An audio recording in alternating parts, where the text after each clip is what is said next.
حضرت امام حاکم اپنی مستدرک میں یہ حدیث روایت کرتے ہیں کہ حضرت صعصعہ بن ناجیہ رضی اللہ تعالیٰ عنہ نبی کریم صلی اللہ علیہ وسلم کی بارگاہ میں حاضر ہوئے اور اسلام قبول کر لیا۔ تو ایک دن عرض کرنے لگے کہ یا رسول اللہ صلی اللہ علیہ وسلم، میں نے دور جاہلیت میں جو نیک اعمال کیے ہیں، جو بظاہر اچھے کام مجھ سے اللہ تعالیٰ نے لے لیے، تو کیا اس زمانہ کفر میں کیے جانے والے نیک اعمال کی بھی مجھے جزا اور اللہ تعالیٰ کی طرف سے کوئی اجر ملے گا؟ تو آپ صلی اللہ علیہ وسلم نے فرمایا کہ تم نے کیا نیکی کی ہے جو تم مجھ پر ایمان لانے سے پہلے کر چکے اور اب اس کا اجر چاہتے ہو؟ تو عرض کی یا رسول اللہ صلی اللہ علیہ وسلم، ایک مرتبہ میری 2 ایسی اونٹنیاں کھو گئیں جو 10 ماہ کی حاملہ تھیں، اور میں اپنی ایک اور اونٹنی پر سوار ہو کر ان 2 اونٹنیوں کو تلاش کرنے کے لیے نکلا، اور ان کے نشانات کے پیچھے چلتے چلتے بالآخر میں گھر تک پہنچا۔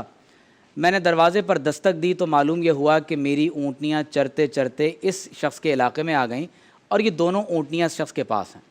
تو ابھی میری اس سے گفتگو ہو رہی تھی تو اس شخص کے گھر میں مجھے ایک بچی کے رونے کی آواز آئی۔ تو میں نے پوچھا کہ کیا ماجرا ہے؟ کہا کہ میری بیوی کے ہاں ابھی بیٹی کی ولادت ہوئی ہے، اور میں نے اس بیٹی کو زندہ دفن کرنے کا حکم دے دیا ہے۔ تو یہ صحابی کہتے ہیں کہ یا رسول اللہ صلی اللہ علیہ وسلم، جب میں نے اس شخص سے یہ بات سنی تو میں نے کہا کہ تم اس لڑکی کو زندہ دفن نہ کرو، یہ بیٹی مجھے دے دو۔ تو کہا مجھے تم عوض میں کیا دو گے؟ یہ باپ نے کہا۔ تو اس نے کہا یہ میری دونوں اونٹنیاں تم رکھ لو۔ اللہ۔ تو اس شخص نے کہا کہ نہیں، یہ جس اونٹ پر تم سوار ہو کر آیا ہو نا، یہ بھی مجھے دے دو۔ تو یا رسول اللہ صلی اللہ علیہ وسلم، میں نے وہ 2 اونٹنیاں اور یہ اونٹ اس کے حوالے کیا، اور وہ بچی اس سے میں نے زندہ درگور ہونے سے لے لی۔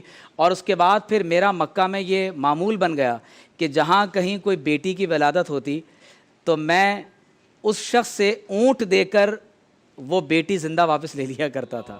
تو ایسے میں نے 360 لڑکیوں کی جان بچائی۔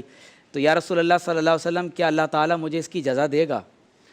تو حدیث میں آتا ہے کہ آپ صلی اللہ علیہ وسلم یہ سن کر زار و قطار حضور علیہ السلام کی مبارک نگاہوں سے آنسو جاری ہو گئے، اور آپ صلی اللہ علیہ وسلم نے فرمایا کہ اللہ نے تمہیں اس نیکی کا اجر یہ دیا ہے کہ تمہیں میری بارگاہ میں پہنچا دیا ہے۔ اللہ۔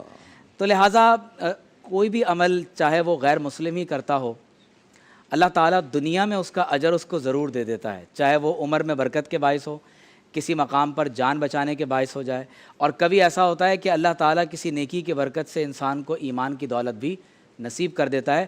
تو اپنے دل کے ارادے کو درست کرنا بہت ضروری ہے۔